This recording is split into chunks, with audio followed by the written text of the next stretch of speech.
It has taken me for a long period of time to record this video so that I can communicate with all of you. First, I thought of whether I will talk about biochemistry alone or just talk about and make an appeal to all my students who are everywhere in the world. Biochemistry has been one of the major factors connecting me with all of you.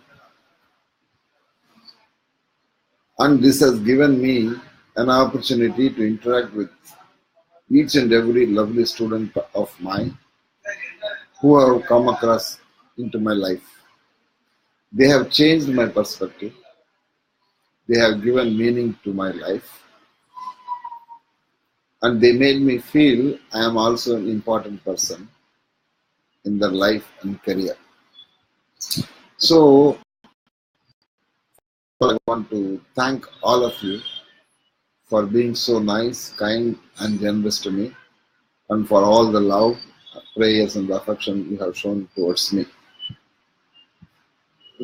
I am being away from the lecture hall has made me very weak, sometimes feeling that I miss my students whom I used to influence in the lecture hall. Then finally, some of my own students have suggested, why can't you interact with your students all over through a video coverage? So I'm not, see, you can look at me, I don't have a very good facial expression. So that it may not be very appealing, but yet I'm trying to talk to you through my heart and with very great spontaneity. I will not talk about my personal life after some time. I will intersperse some of my events that has crossed my life during the past few years. So I thought I will start my first lecture, say, on biochemistry. There are very many different personalities, experts, and great biochemistry teachers and research workers with lots of clinical and basic biochemical knowledge who have thronged and influenced many people's mind through their lectures. I am a very simple biochemistry teacher who wants to love his students through the medium of biochemistry. Biochemistry is a wonderful subject which has made me understand life, health, and also human behavior. There are many different definitions of biochemistry, and one of the most important definitions which I like, biochemistry tries to explain medicine at the molecular level. Rather, biochemistry you can see streaming through each and every subject of medicine throughout your undergraduate career.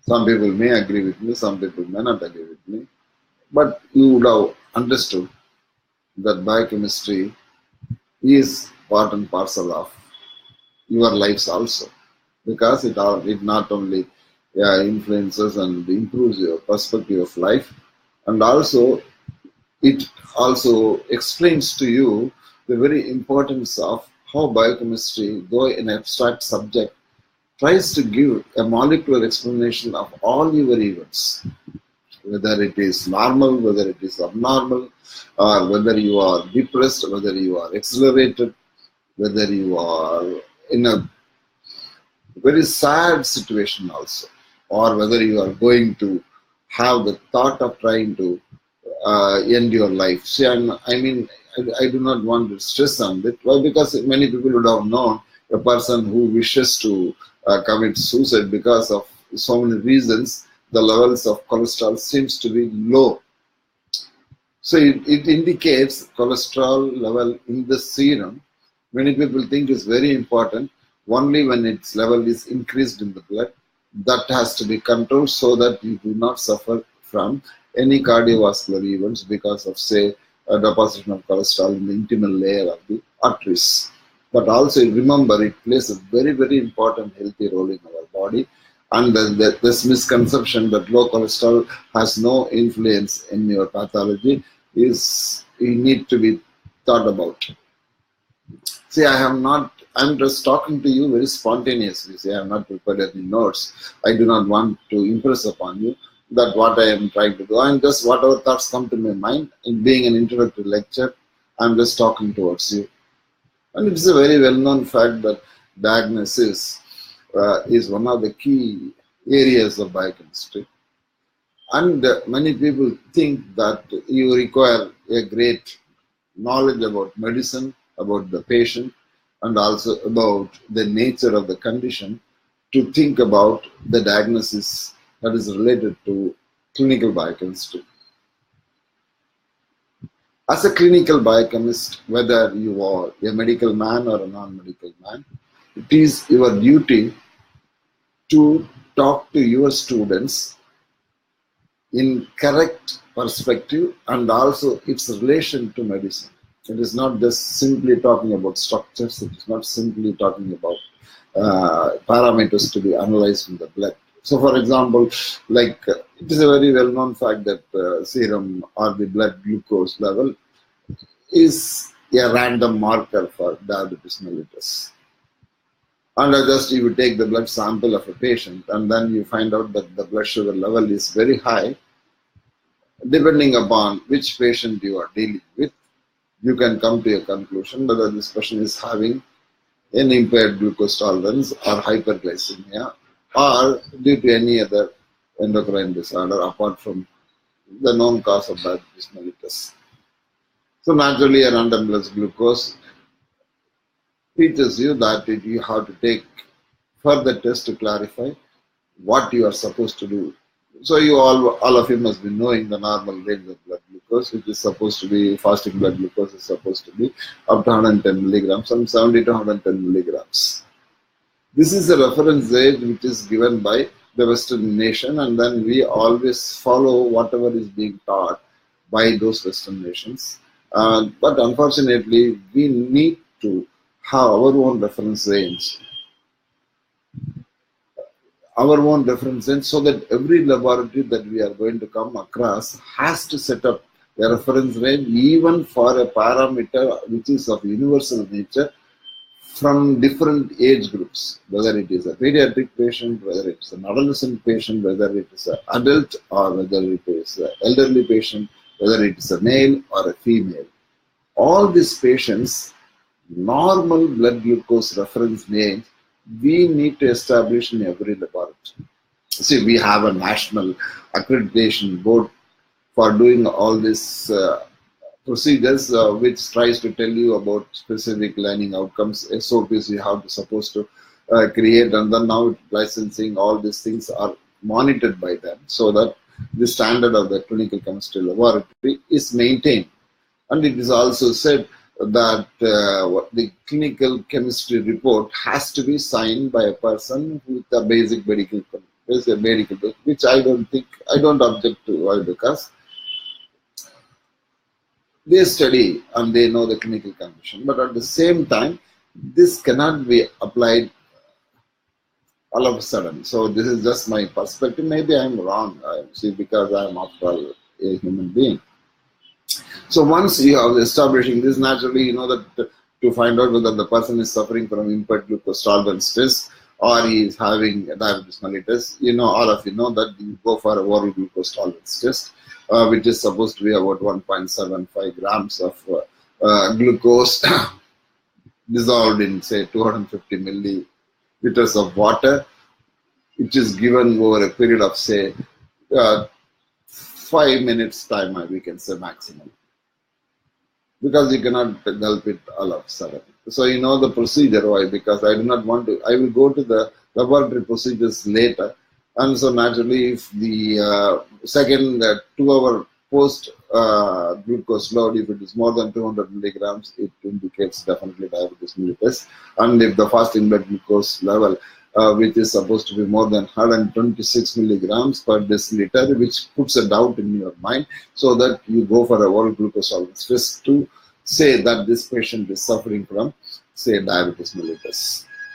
And there's an exception, like when you go for a gestational diabetes mellitus, naturally you have to do oral glucose tolerance test to define and as well as to diagnose the hyperglycemia present in this patient, so that at a proper appropriate time insulin could be given as a therapy to such patients.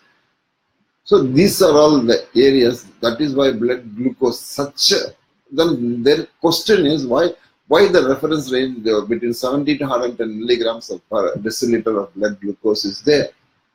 But then question is, that is the reason why we as medical students learn metabolism. So metabolism, all the metabolic pathways, they don't happen in isolation. They are in the body, all this go together. So finally, the breakdown pathway, the synthetic pathways of glucose tries to maintain the blood glucose level between this normal reference rates, so that that particular amount of glucose in the blood will supply to glucose dependent tissues without any delay, as well as to the glucose independent tissues also. That is the reason why you have that reference range. And this reference range has to be maintained by your metabolic pathway through a dietary supplementation, or by, say, if you are fasting, by other pathways that can produce glucose inside your system. We call it as gluconeogenesis, which we can see when we are talking about the metabolism. So once this, when Best and Banting were the one with the professor and another student were working on this, they were able to find out that pancreas beta islet cells are responsible for producing insulin, and insulin deficiency causes diabetes mellitus.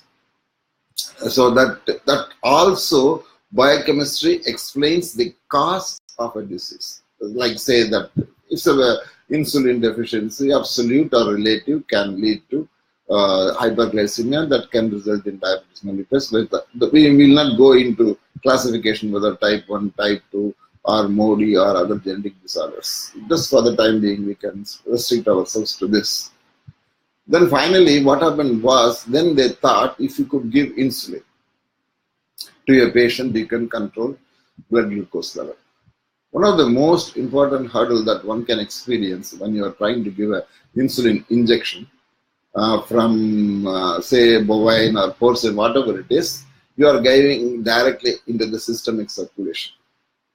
But insulin is produced in the pancreas, goes into the circulation, and it goes through the liver, where only 2/3 of the insulin produced reaches the, say, the blood circulation. Whereas when you give an insulin injection directly into the system, it becomes what you call that, extra physiological or pathophysiological, and that is the reason why some people have considered insulin is responsible also for hypertension.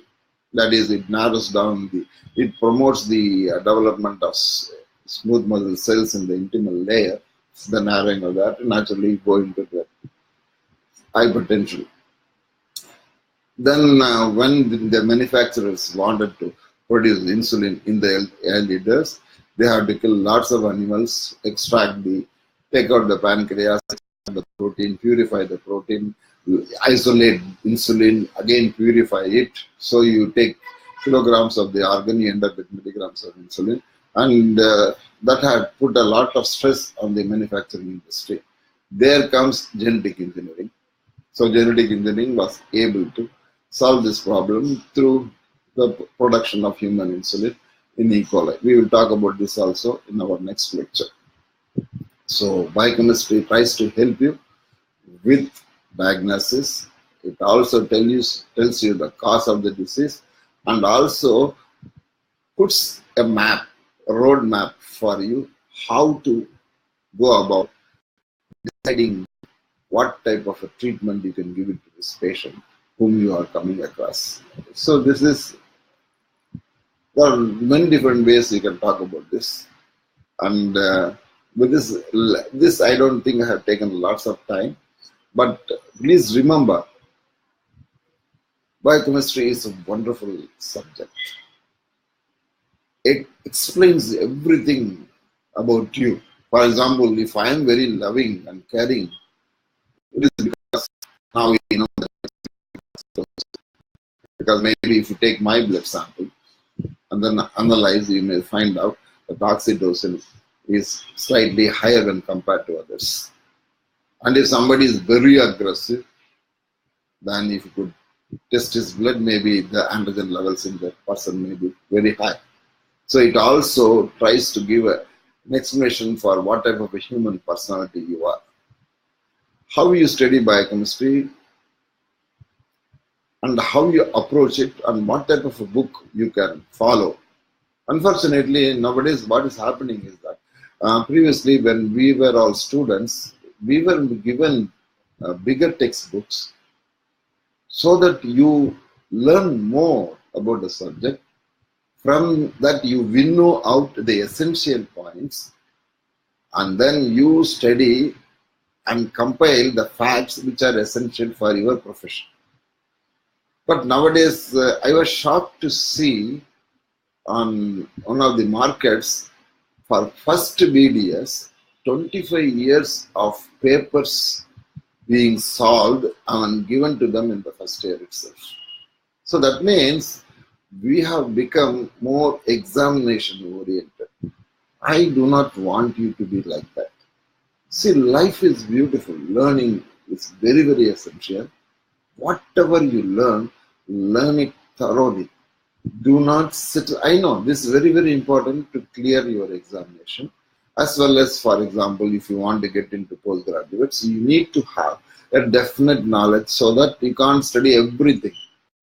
You can see lots of centers where all of them are coming together in one single place and coach you about all the subjects together in a package.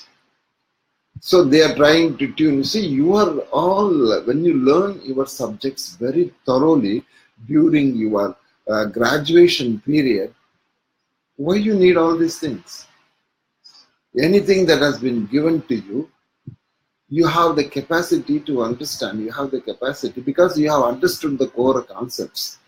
Because, for example, passing the examination, getting into your PG and getting into your degree or getting into your post, maybe one of the very few things which we require in our life. We are not made for that only. We are made for doing something more than what we are supposed to do. You are all very great people who want to learn more. There is no shortcut. Why? Because you have multiple skills in your mind. You are capable of handling so many things at the same time. So please try to read a textbook for the sake of passing your examination also. At the same time, try to read a very standard textbook which tries to explain the beauty of biochemistry, beauty of physiology, the essentials of anatomy, and all these three things together, how they interrelate with each other. For example, anatomy can explain the anginal pen, physiology can talk about its cause and consequences, and biochemistry can talk about its diagnosis. So I want you are also wonderful, keep your mind always open. Do not narrow down in your learning because it's a God-given profession, and I want all of you to know your subject so that your knowledge and your clinical skills and your acumen will help the patients very much. That is what you are supposed to do. Whatever may be the condition in which you are put in, when you are struggling in this world with materialistic things which is pushing towards you to some practices which are not supposed to be ethical. But at the same time, please remember the very great quotation of Albert Schweitzer, reverence for life. You are supposed to respect life. See, there is a difference between reverence and there is a difference between respect.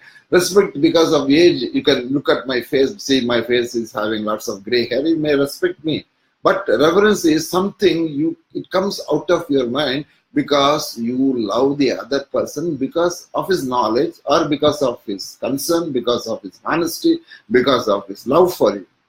That is so same way, life a very mysterious phenomena which has not been defined by anybody in one single sentence. You need to something which you do not understand, but which puts a wonderful feeling of awe, makes that feeling called reverence. That is why we say revere any form of life, including a human life, including your patient's life. So somebody is putting their life into your hands, so that please, before you touch a life, whether it is for a small ailment or whether it is for a major one, respect that life. Think that life belongs to you, and think how you can do to protect that life, how you can enhance the quality of life, or how you can save the life in time. And that is one of the reasons here. This profession is so noble. So many people are saying that the corruption is there, medical education is not there, facilities are not there, doctors are not there, teaching is not there. But you are there, no.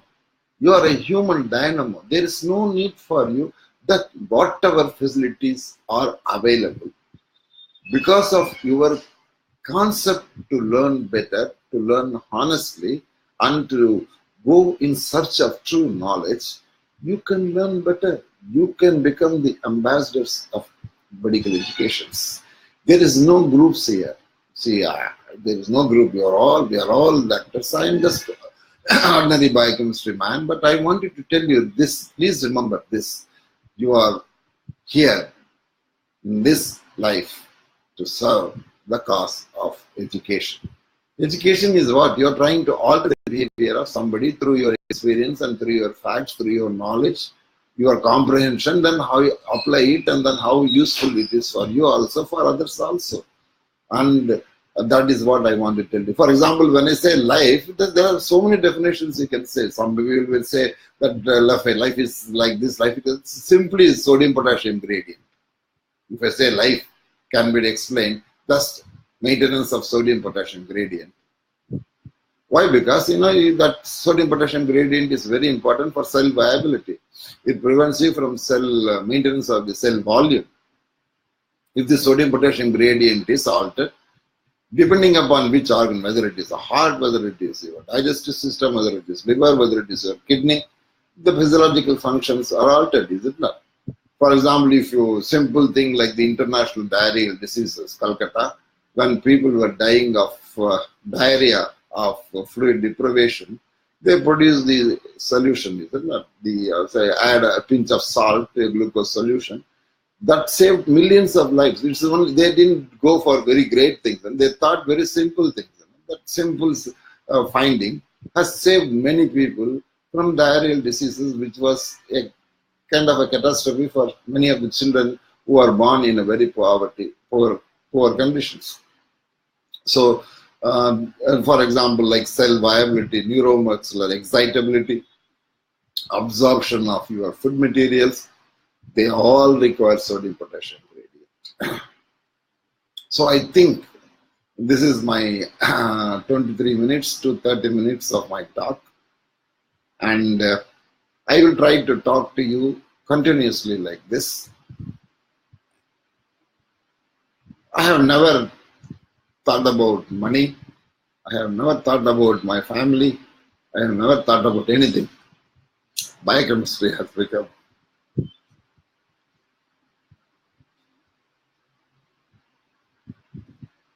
my life, and you have become my soul. Thank you, and I will try to continue this tomorrow also. Most likely this time at this time, and I hope I have put the facts together along with a pinch of emotions, and also a pinch of understanding, and also to make your life worth living. But all there will be lots of personal tragedies, calamities, happiness, everything. But please remember, you are given a profession to see and protect life, and all that protection and all that knowledge, how you use it, how you apply it, your conscience also looks at it. Same way, if some people will say, the God also is watching over us, our actions. Do speak so much about this. Thank you for, I see some people have joined me and then they are trying to, I'm so happy that so many people have joined me. And thank you.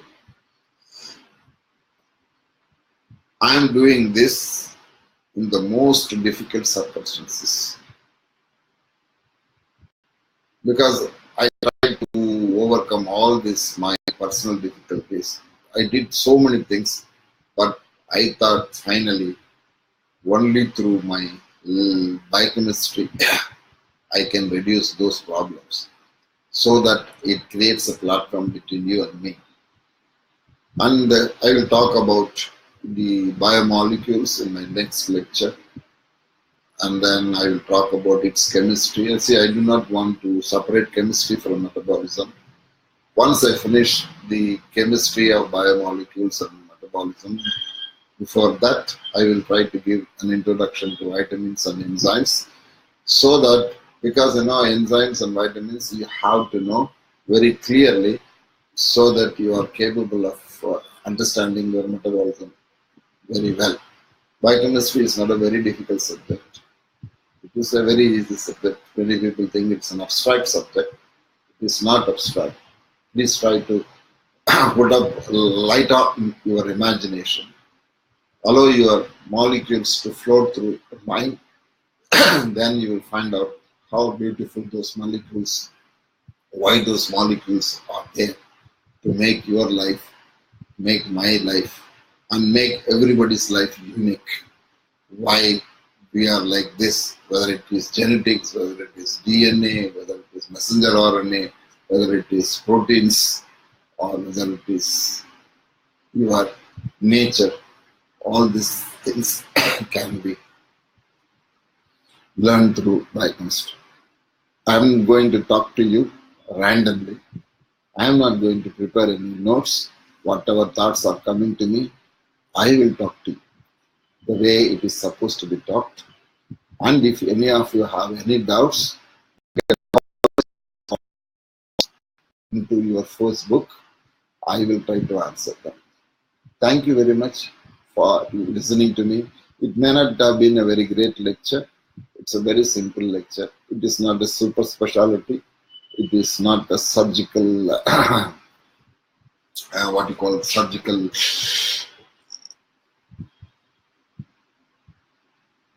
anatomy, or it's a great procedures of organ transplantation, or it's only a biochemistry. But this biochemistry is very, very, very important for me.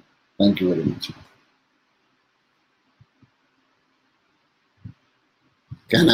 I'm just going off, and I'm going to upload this video on the Facebook. Thank you.